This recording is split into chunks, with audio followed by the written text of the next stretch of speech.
In this video, we are going to show you how to construct a base cabinet. There are two methods to construct a base cabinet. First is using the clips and screws provided in the box, which we will show you in this video, and the second method is to use a pneumatic brad nailer and staple gun. Either method will provide the necessary strength and durability for building your cabinets. First construction method requires wood glue, rubber mallet, and a screwdriver. Second construction method requires wood glue, rubber mallet, pneumatic brad nailer with 1-inch 18-gauge brads, pneumatic staple gun with 1-inch 18-gauge staples, and a screwdriver. To start, remove all contents from the cabinet box. Place the top section of the cabinet box on your working area to ensure the cabinet does not get scratched while building. Start with the drawer box front, face down, and place a bead of wood glue in all the female dovetail joints. Next, take a side panel and tap the dovetail joints together. If you are using a nailer, you can place a brad into all the dovetail joints, but do not place one in the area of the dado. Complete the other side the same way. Once the sides have been assembled, slide the bottom board into the drawer dado.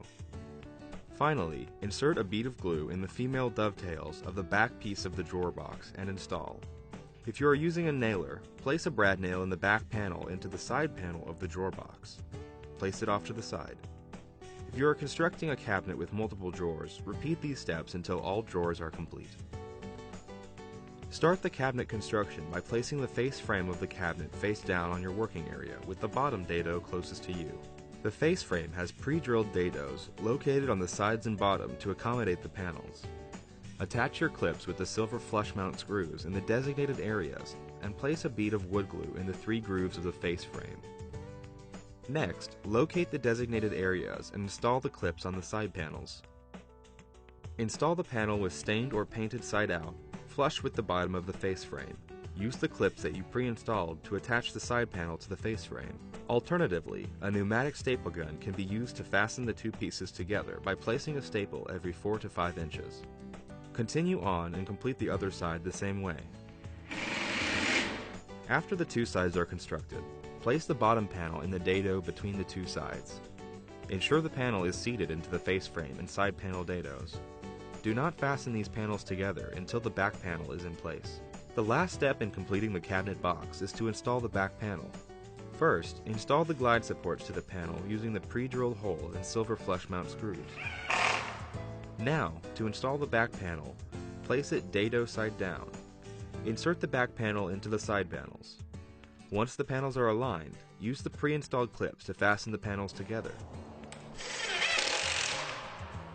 Insert the black screws provided into the pilot holes on the back of the panel to fasten them together.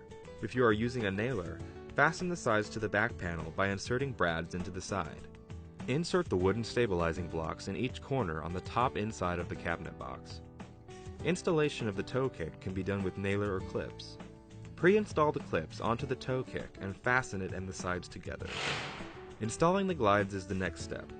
Take the glides and place them through the drawer box and slide them into the back support. Flush the glide up with the front of the face frame and use one of the silver flush mount screws to fasten the glide to the side. Once the glides are installed, extend the glides and install the drawer box. Make sure the back is locked into the hook and the sides are seated into the pin.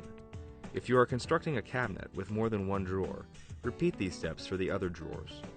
Now place the door frame down on the table and install the hinges in the designated areas and attach it to the face frame.